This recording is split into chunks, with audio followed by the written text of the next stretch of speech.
গণপিটুনিতে দুজনের মৃত্যুর অভিযোগ আর তার জেরে ফের আক্রান্ত পুলিশ।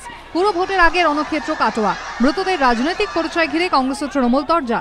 পুলিশ সূত্রে খবর, গরু চোর সন্দেহে বুধবার কাটোয়া পুরসভার 12 নম্বর ওয়ার্ডের 3 যুবককে মারধর করে জনতা। হাসপাতালে ভর্তি করা হলে দুজনের মৃত্যু হয়। ঘটনার প্রতিবাদে রাতে কাটোয়া হাসপাতালে ভাঙচুর চালায় মৃতদের প্রতিবেশীরা। অভিযোগ, 12 নম্বর ওয়ার্ডের বিদায়ী কাউন্সিলর তথা এবারের কংগ্রেস প্রার্থী সুদীপ্তময় ঘোষকে বেধড়ক মারধর করা হয়। এই ঘটনায় 7 জনকে আটক করে পুলিশ। তাদের মুক্তির দাবিতে বৃহস্পতিবার সকালে কাটোয়া থানায় তাণ্ডব চালায় মৃতদের প্রতিবেশীরা।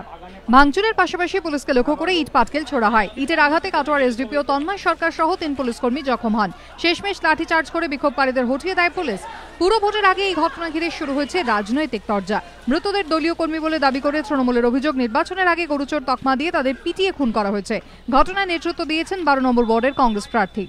দলীয় প্রচারের জন্য ওরা ওই দিক দিয়ে যাচ্ছে, সেই সময় কংগ্রেসের প্রার্থী 12 নম্বর ওয়ার্ডে তার সঙ্গে তার বেশ কিছু সমর্থককে নিয়ে আমাদের সেই 3 জনার পথ অবরোধ করে এবং সেখানে তাদেরকে রড, লোহার রড, লাঠি এবং কাঠের বাট দিয়ে প্রচণ্ডভাবে প্রহার করে।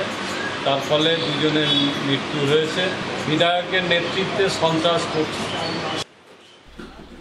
তৃণমূলের অভিযোগ অস্বীকার করেছে কংগ্রেস। যেহেতু কাউন্সিলরকে মারা হয়েছে এবং আমাদের একজন কর্মীকে মারা হয়েছে, সেই কারণে এই ঘটনাটা চাপা দেওয়ার জন্য মিথ্যা কথা বলা। পুরো ভোটের আগে কাটোয়ায় তৃণমূলের বিরুদ্ধে সন্ত্রাসের অভিযোগ তুলেছে বিরোধীরা।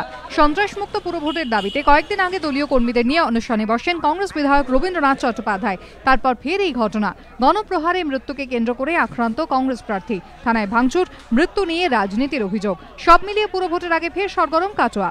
রানা দাসের রিপোর্ট, এবিপি আনন্দ, বর্ধমান।